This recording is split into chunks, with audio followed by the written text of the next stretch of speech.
Alors, merci Jacques pour cette invitation.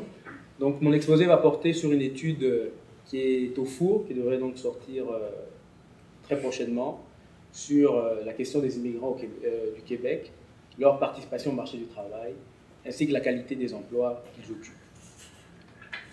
Alors donc, notre exposé comprend 6 points. Dans un premier point, donc on va faire une mise en contexte et soulever les questions de recherche, énoncer les principaux résultats, ainsi que donner le détail des concepts et de la méthodologie, des sources de données qui nous ont amenés à ces résultats-là, et regarder un peu plus en détail donc, la participation des immigrants sur le marché du travail en 2012. Ensuite, regarder le volet de la qualité de l'emploi de ces derniers. On va donc dire un petit mot sur la question de la surqualification des immigrants, la qualité de l'emploi telle que mesurée à partir du cadre conceptuel développé à l'Institut de la statistique du Québec. Et en un dernier point, donc, nous allons regarder d'autres dimensions de qualité de l'emploi que ne capture pas le cadre méthodologique qui a été développé à l'ISQ. Et enfin, nous allons conclure. Alors, pour ce qui est de la mise en contexte, on sait qu'en raison du vieillissement de la main-d'œuvre, plusieurs pays occidentaux, dont le Québec, ont fait le choix de recourir à la main-d'œuvre immigrante. Cependant, la participation sur le marché du travail des personnes nées à l'étranger est plus faible que celle des natifs. Donc, il y a plusieurs études qui étayent ce fait, notamment pour Bada et Boulet. Par ailleurs, ces immigrants se retrouvent plus fréquemment que les natifs en situation de surqualification. Il y a une étude récente de Jacques Lédan, Bourdabin Montmarquette, qui atteste ce fait.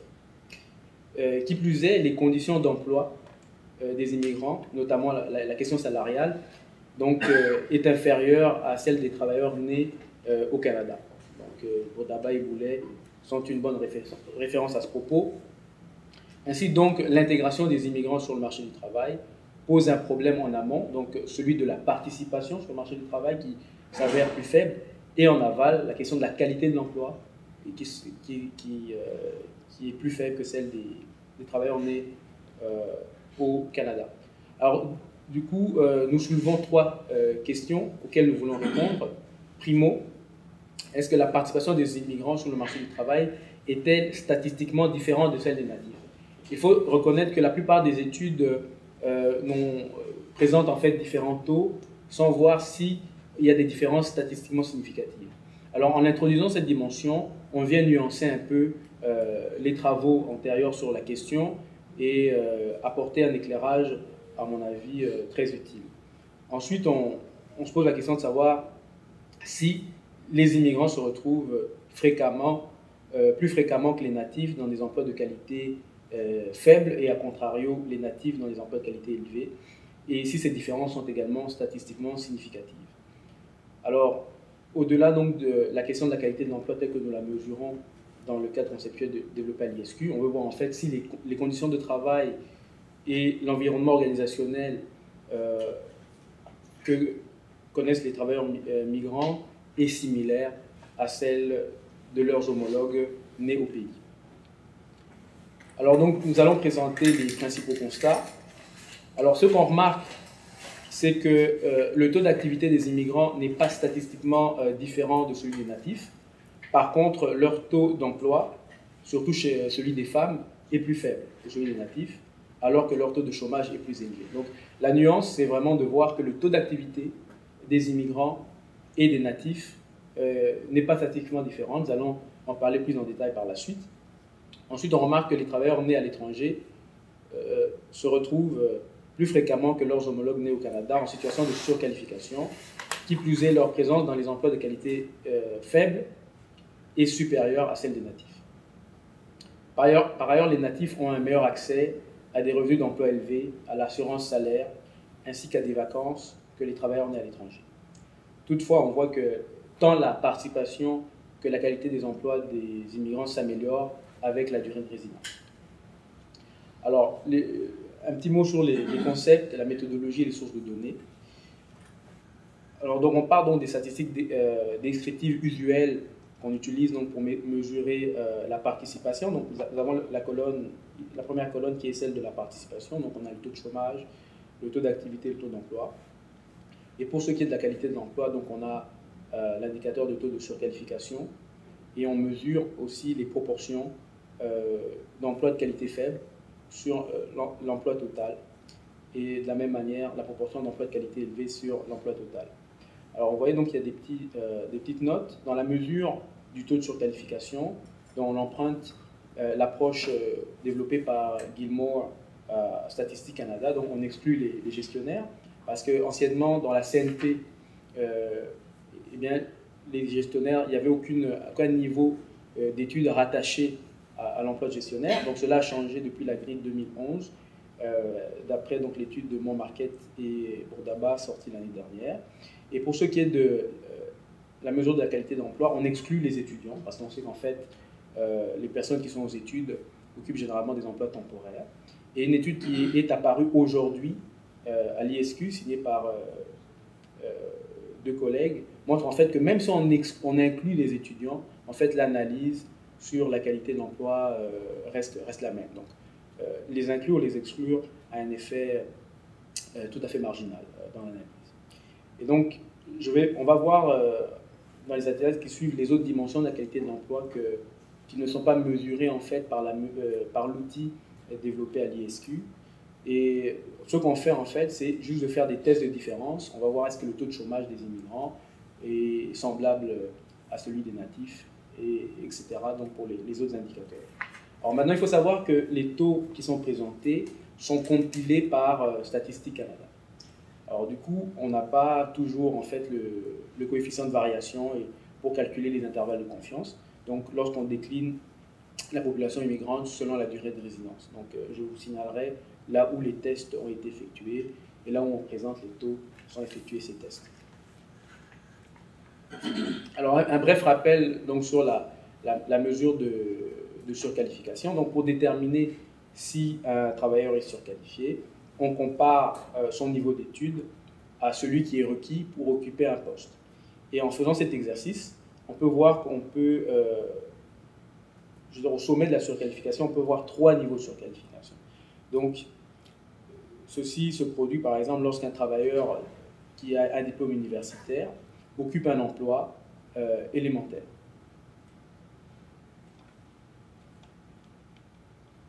Alors, pour ce qui est du cadre conceptuel, il faut dire que l'outil pour mesurer la qualité de l'emploi dont on va présenter les résultats a été développé à partir de l'enquête sur la population active. Donc, je vais en dire un mot.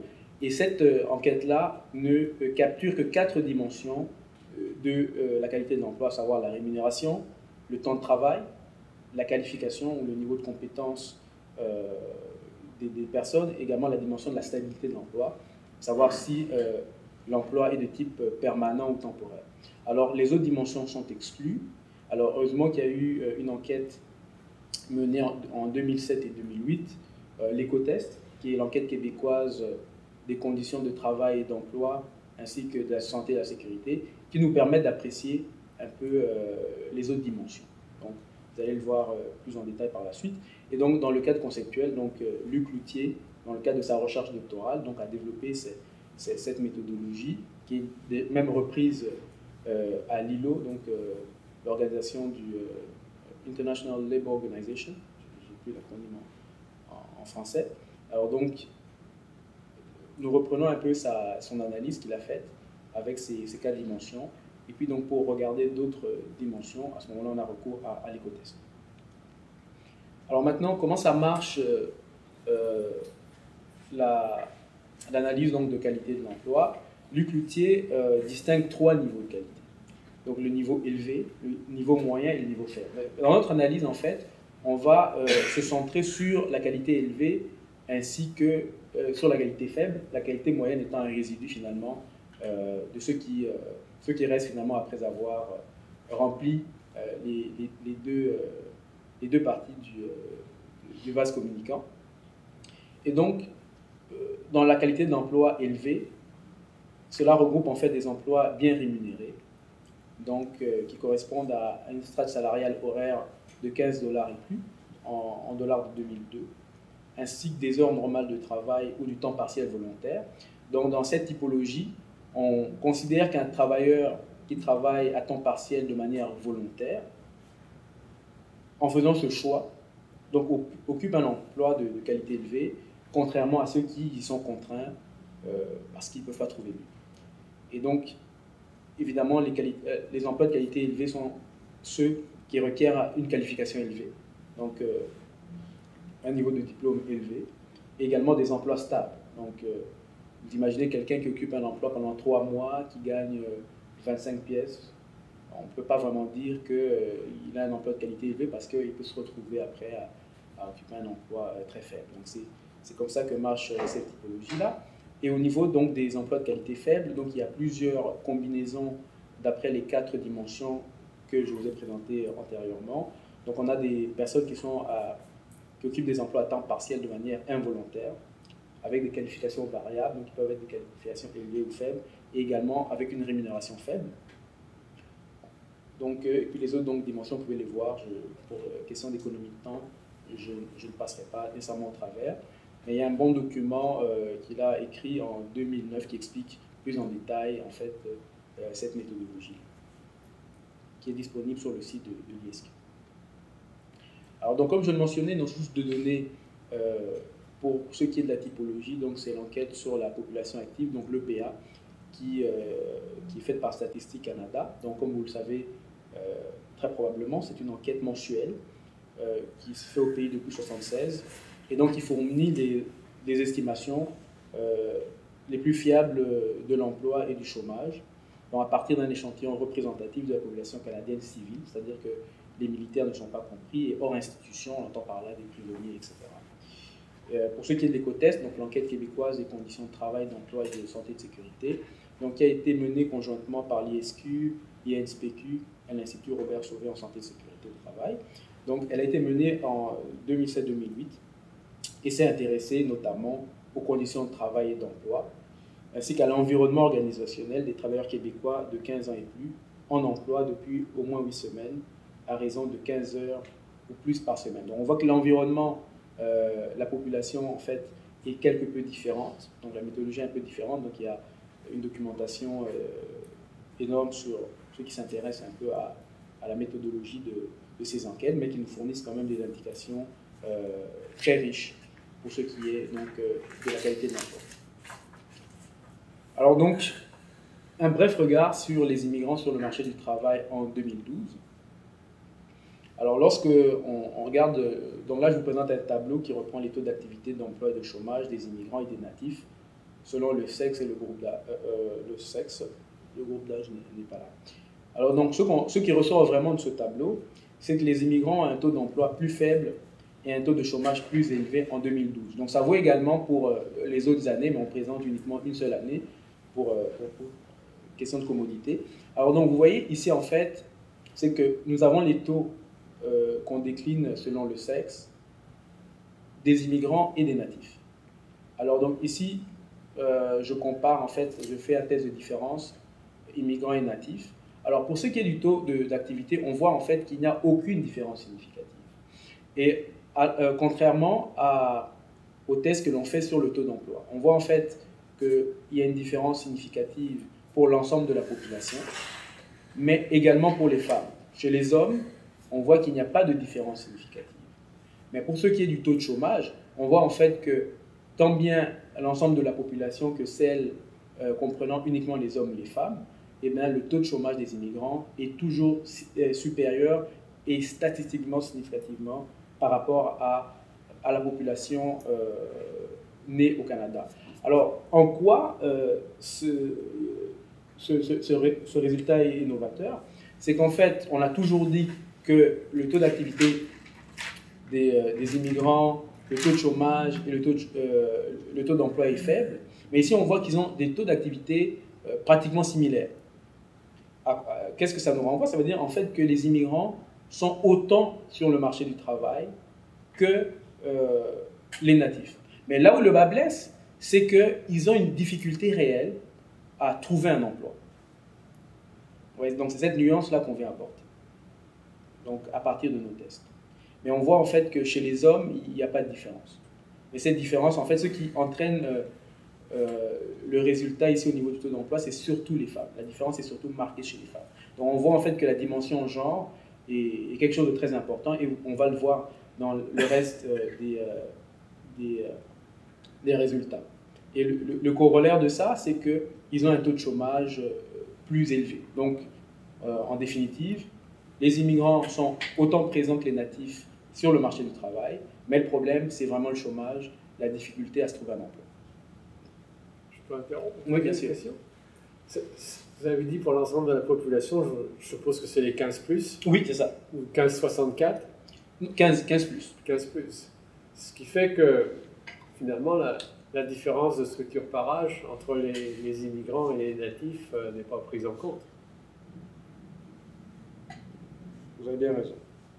Alors, il me semble habituellement, quand on compare des taux d'activité ou de chômage, non, chômage moins, mais au moins au niveau de l'activité, on prend là ceux qui sont vraiment donc les 25, les plus 54, actifs, des 25-54, c'est toujours l'indicateur qui est mis en avant par Statistique Canada, parce que, bon, au niveau des 15-24, on sait que c'est pas pareil pour les natifs et les immigrants.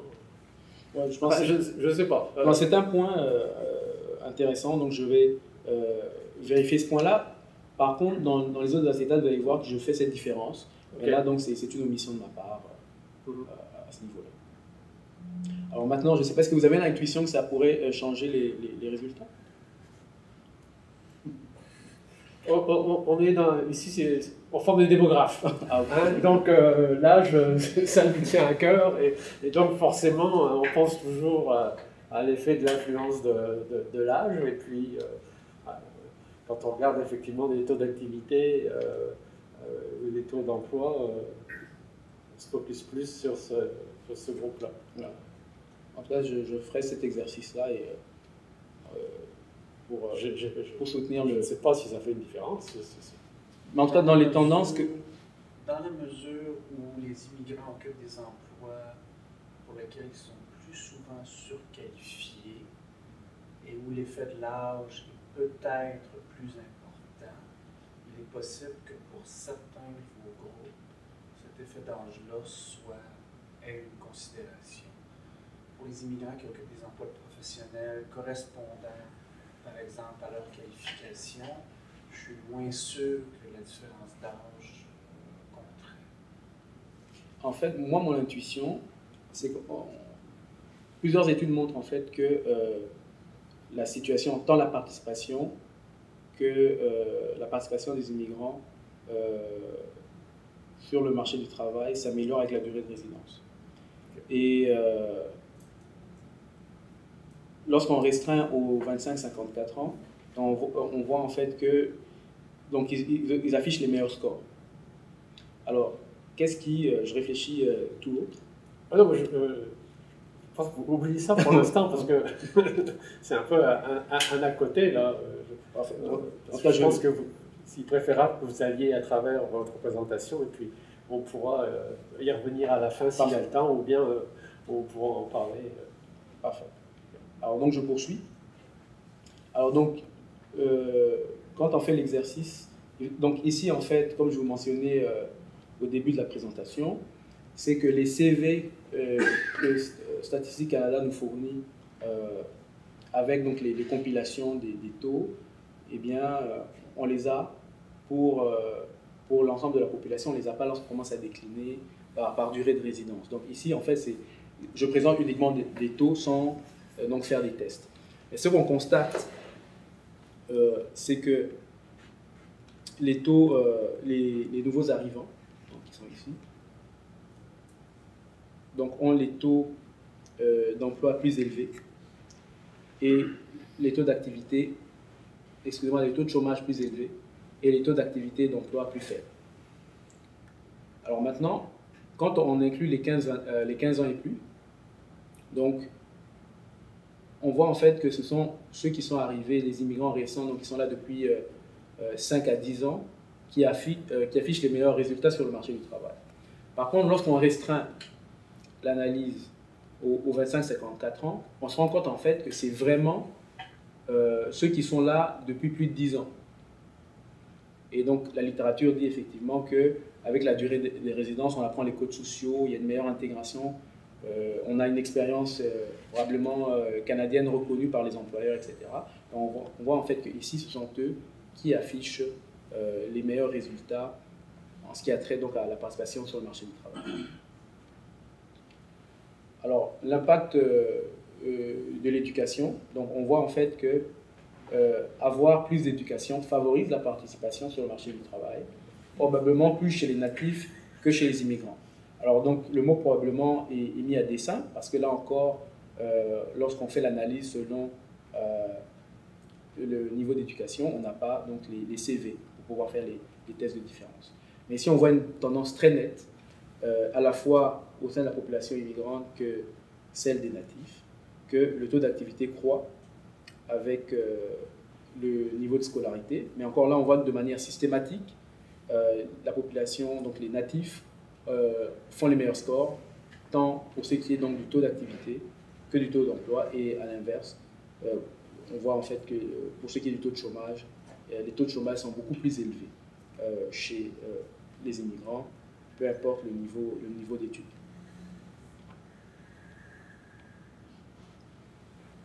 Alors, on remarque également que détenir un diplôme canadien améliore aussi la participation des immigrants sur le marché du travail. On peut voir en fait que ceux qui ont un diplôme canadien affichent les taux d'activité, d'emploi plus élevés et les taux de chômage plus faibles, à l'exception donc des personnes qui ont un diplôme d'Europe occidentale, parce qu'il s'agit des formations similaires, reconnues. Et on sait aussi que les personnes qui viennent d'Europe donc font partie de ce qu'on appelle donc l'immigration traditionnelle au Canada. Et plusieurs études montrent en fait que la situation des immigrants s'est détériorée avec la diversification de la provenance de la main-d'œuvre immigrante. Alors maintenant, on tombe un peu sur la qualité de l'emploi. Donc ici, je vais présenter quelques chiffres sur la surqualification des immigrants ainsi que sur la qualité de l'emploi en appliquant donc le cadre d'analyse de l'ISQ. Alors très rapidement, lorsqu'on regarde le taux de surqualification, encore une fois, donc, ce sont des compilations spéciales faites par StatCan à la demande de l'ISQ, et donc aucun test n'est fait à ce niveau-là. Et donc on présente les chiffres sur les personnes qui ont un diplôme universitaire, mais aussi pour l'ensemble de la population. Ce qu'on constate, c'est que donc, le taux de surqualification des personnes nées au Canada est toujours plus faible que celui donc de l'ensemble des immigrants, tant dans le sous-groupe des universitaires que celui de l'ensemble de la population. On voit quand même que les différences sont assez importantes. Chez les universitaires, on voit qu'on a à peu près une différence de 20 points. Donc, mon pifomètre me dit qu'un test conduirait à conclure à une différence significative. Et lorsqu'on décline cela, donc le taux de surqualification par la durée de résidence, donc on voit en fait qu'il décroît au fur et à mesure que le séjour s'allonge au pays. Donc on l'a mentionné, toute la question des réseaux sociaux qui est en arrière de ça, il y a une abondante littérature là-dessus.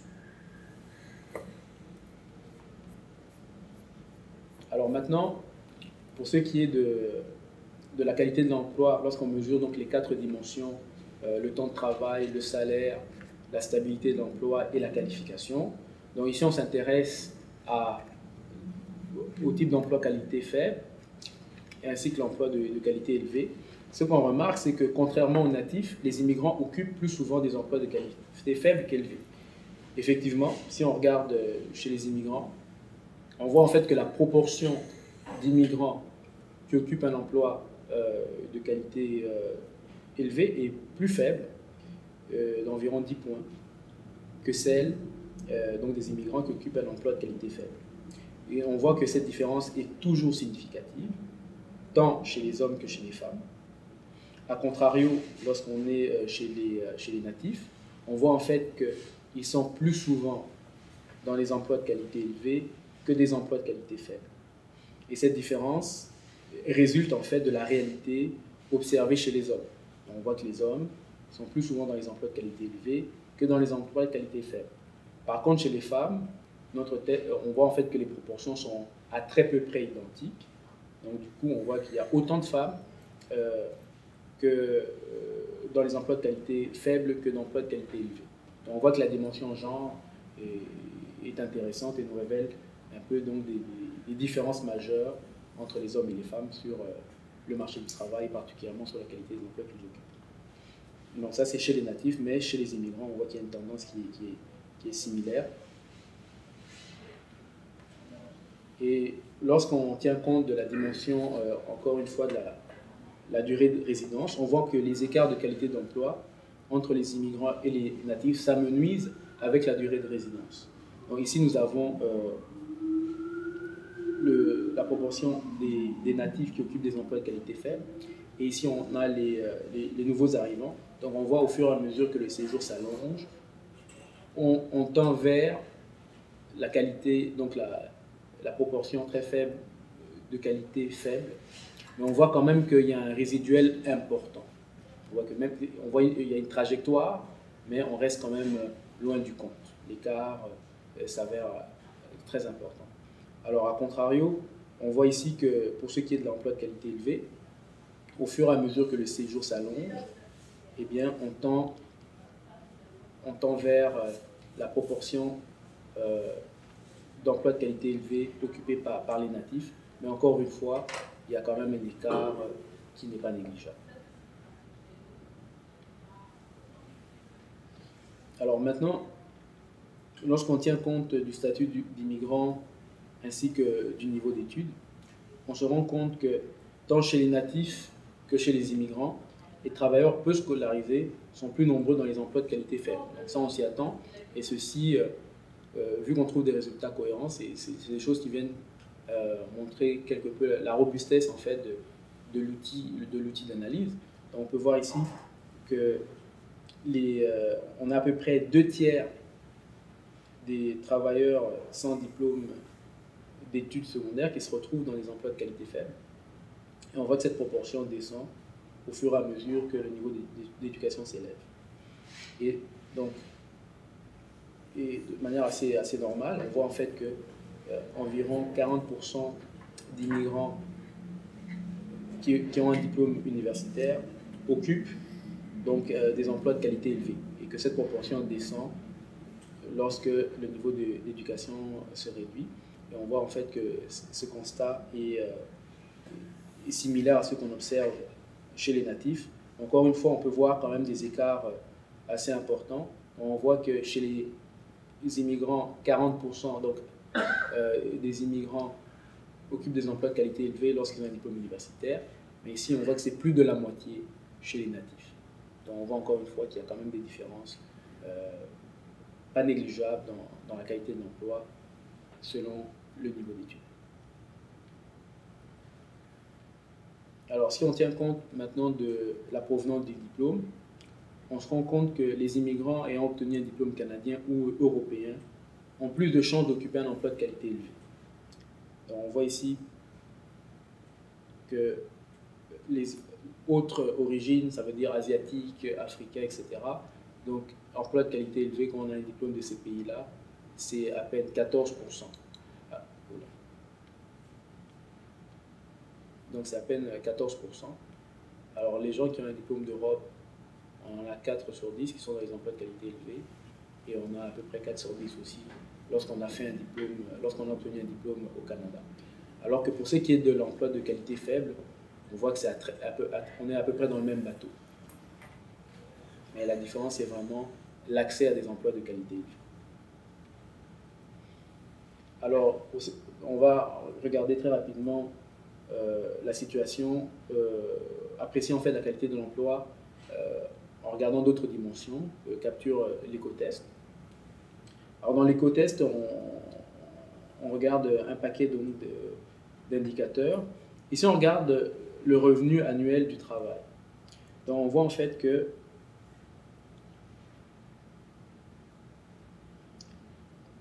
les immigrants, la proportion d'immigrants qui gagnent moins de 20 000 est plus importante que celle des natifs. alors que la proportion des immigrants qui gagnent entre 40 et 59 000 est plus importante chez les natifs que chez les immigrants. Donc pour ce qui est des 60 000 et plus, et des 20 à 39 000, on ne constate aucune différence significative. Ce que l'enquête nous montre également, quand on regarde le type d'horaire, on sait qu'en fait il y a des horaires atypiques, comme des horaires, donc travailler sur appel, ou avoir un horaire brisé, c'est-à-dire j'ai un shift de 8h à 10h, je rentre chez moi, je reprends à 5h jusqu'à plus tard. Donc on voit en fait qu'il n'y a aucune différence statistiquement significative entre ces deux groupes de population. Par contre, si on regarde l'accès aux congés, nombre de congés payés, donc on voit en fait que les immigrants sont plus nombreux à avoir moins de journées de vacances payées que les natifs. A contrario, les natifs sont beaucoup plus nombreux à obtenir des longues journées de congés.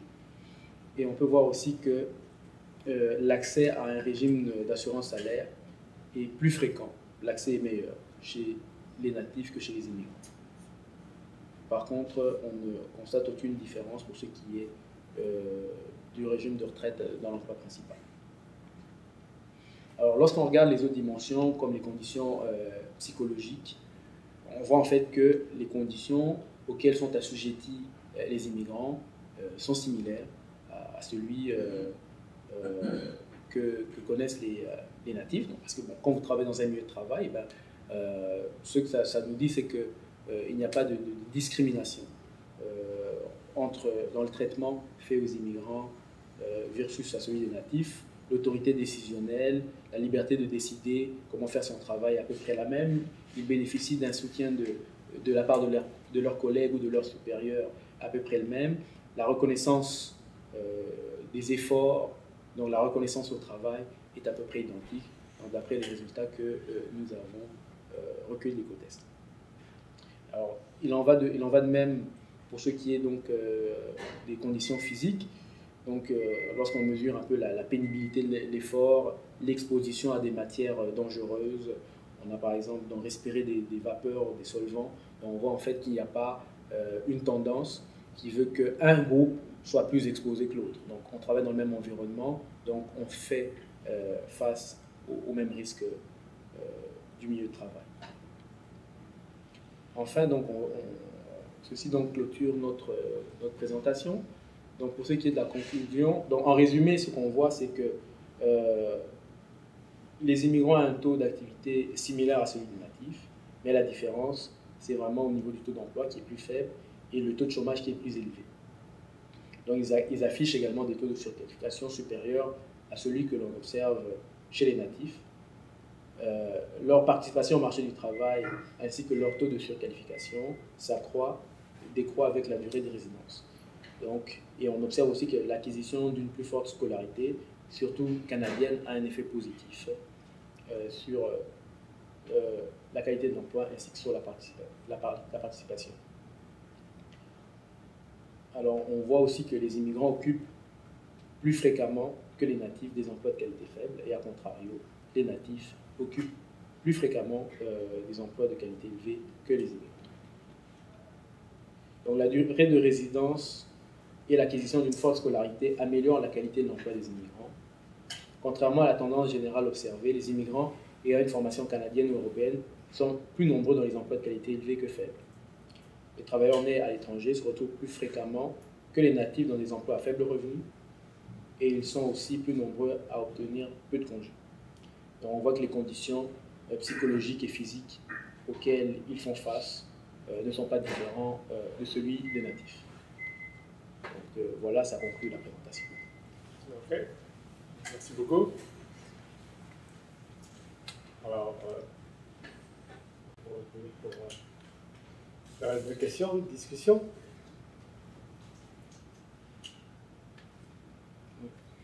Ben, je me demande si vous avez évoqué l'effet de variables du sexe, du statut d'immigrant, de la durée de résidence, de l'éducation, puis du lieu du diplôme sur la qualité de l'emploi des immigrants par rapport à ceux des natifs, mais en aucun temps vous montrez des analyses multivariées.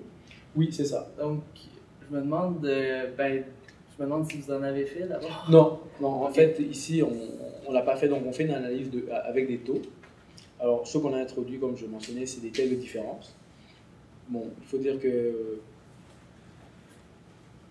dans les outils d'analyse, on a du multivarié, mais on a également des comparaisons de proportions qui nous arrivent quand même, qui nous conduit à quand même des conclusions assez intéressantes.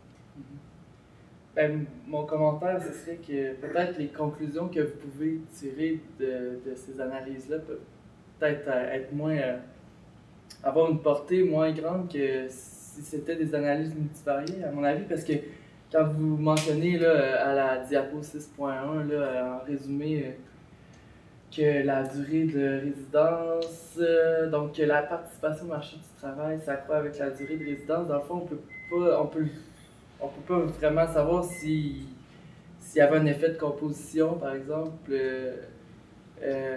des immigrants. C'est sûr que pris individuellement, vous trouvez ça, mais c'est ça, je me dis que peut-être la portée des conclusions que vous pourriez tirer pourrait être vraiment améliorée en mettant tous les facteurs dans la même analyse. Donc, vous avez tout à fait raison. C'est sûr qu'en contrôlant pour plusieurs facteurs, on capture l'effet marginal de ces différents facteurs.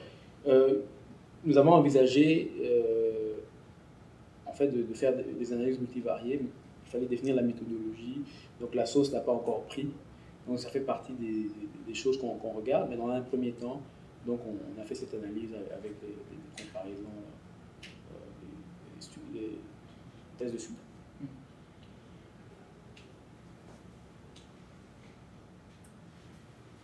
Moi, je ne connais pas du tout l'enquête de PA, donc c'est la réponse à la question que je vais vous poser peut-être vient des types de données.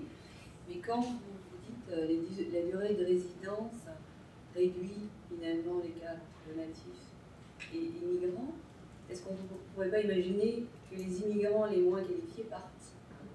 Et donc, ça réduit par sélection, en fait, sur la durée. C'est ma première question. Oui. La deuxième question, vous mentionnez au début de votre présentation un écart entre les hommes et les femmes. Oui. Est-ce que vous avez pris en compte, et là ça rejoint un peu la remarque de Samuel, le statut d'immigration dans le sens, est-ce que les femmes est-ce que lorsqu'elles viennent en regroupement familial ou avec un conjoint qui est requérant principal, elles ont un risque plus grand d'avoir des difficultés à accéder à l'emploi. Donc c'est surtout dû au fait qu'elles sont peut-être sous-diplômées par rapport à leur conjoint qui a pu obtenir le statut d'immigrant. Alors donc, par rapport à votre première question, dans la question du biais de sélection, donc dire qu'il y a des immigrants qui partent. Alors, je devrais peut-être regarder, c'est un bon point pour des recherches futures, voir si on peut tenir. Mais vous voyez, le problème, c'est que. Alors, je réfléchis en même temps. Vous dites que les moins qualifiés partent. Ben oui. Si on n'arrive pas à s'intégrer, notamment au niveau du professionnel, finalement, on n'a rien à gagner à rester. Il y a rentrer chez soi, je ne penserais pas. Je veux dire, les gens quittent parce que justement, il n'y a pas d'opportunité chez eux. Ils vont peut-être aller ailleurs. Alors, il n'y a pas que, le commentaire que je pourrais faire, c'est qu'il n'y a pas que les moins qualifiés. Il y a aussi des gens qui n'arrivent pas à trouver un emploi à la hauteur de leurs compétences. Alors maintenant, il faut voir que dans cette enquête-là, on ne s'est pas retracé. Il y a une rotation dans le PA des personnes qui restent dans le pool pour 6 mois, donc il y a un renouvellement, et c'est configuré de sorte qu'on ne sait pas retracer les personnes. Donc il y a quand même des limites à l'outil. Il faut peut-être regarder un autre type d'enquête. Alors la question du regroupement familial, probablement qu'on peut distinguer parmi les immigrantes, celles qui viennent rejoindre leur conjoint. On sait où les femmes qui en fait le requérant principal n'est pas la femme, oui, et l'homme, et donc peut-être une sous-qualification et donc des difficultés plus grandes à l'emploi que les hommes. Ouais, ça peut jouer, mais si on regarde que le constat qui a été mis chez les immigrants tient également pour la population native. On se dit oui, c'est un effet qui peut être présent, mais qui n'est pas déterminant. Parce que c'est vraiment une question de genre, question probablement d'inégalité de genre qui est présente. Mais effectivement, on peut voir, on peut considérer en fait la question du requérant principal. Mais surtout que dans le statut d'immigrant, il y a quand même la sélection d'immigrants. Donc, notamment en fonction de son activité. C'est pour ça qu'il y a l'effet de genre, mais peut-être quelque chose de spécifique pour la population immigrante, entre hommes et femmes. Enfin, cette question... Oui, non, vous avez tout à fait raison. Mais ce qu'il faut comprendre, c'est que ici, donc, on est dans une enquête de population active, Labour Force Survey. Il faut savoir que la dimension immigrante n'a été introduite qu'en 2006. Donc c'est quand même quelque chose de très récent. Alors, le genre de questions que vous posez probablement trouverait un bon écho, j'imagine, dans le type d'enquête qui est faite par le MIC, hein, le ministère de l'Immigration, parce que là, donc, on peut retracer, etc. Mais pour ce qui est du Labour Force Survey, je sais qu'il y a quand même des limitations importantes. Donc je pense qu'on ne sait pas aller très loin dans notre investigation sur cet aspect.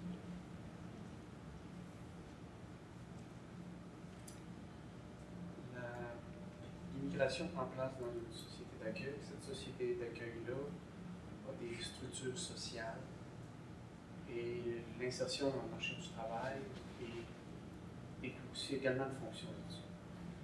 Au Québec et au Canada, la langue est un de ces facteurs structurants-là. Je me demandais si vous aviez utilisé il y a des informations linguistiques limitées, mais il y en a quand même dans le PA.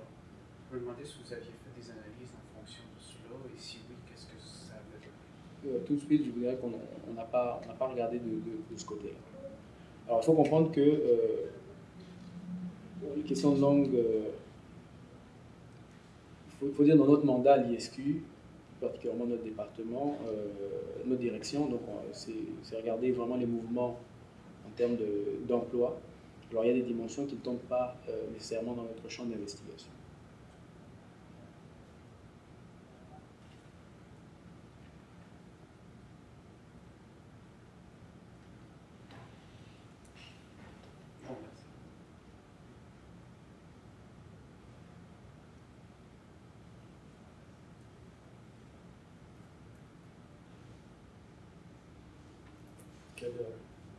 D'autres commentaires, questions?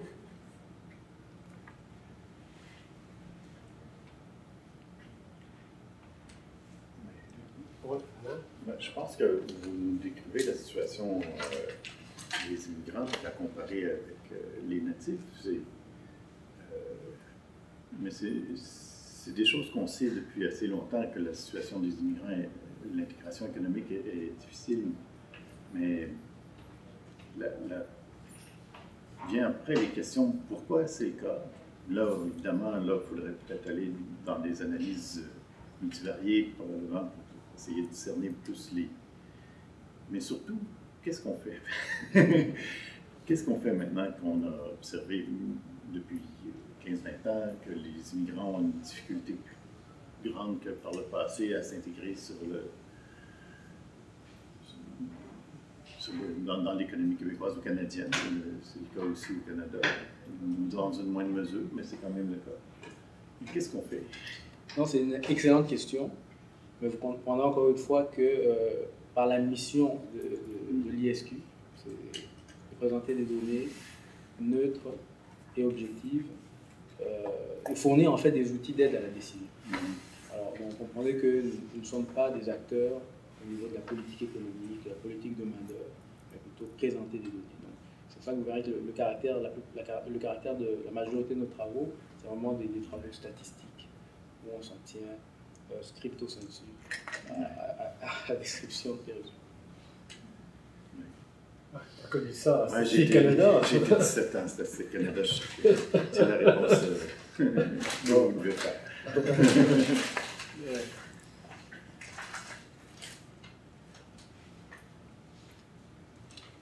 Bon, ben, s'il n'y a pas d'autres questions ou commentaires, alors merci beaucoup pour votre présentation. Merci.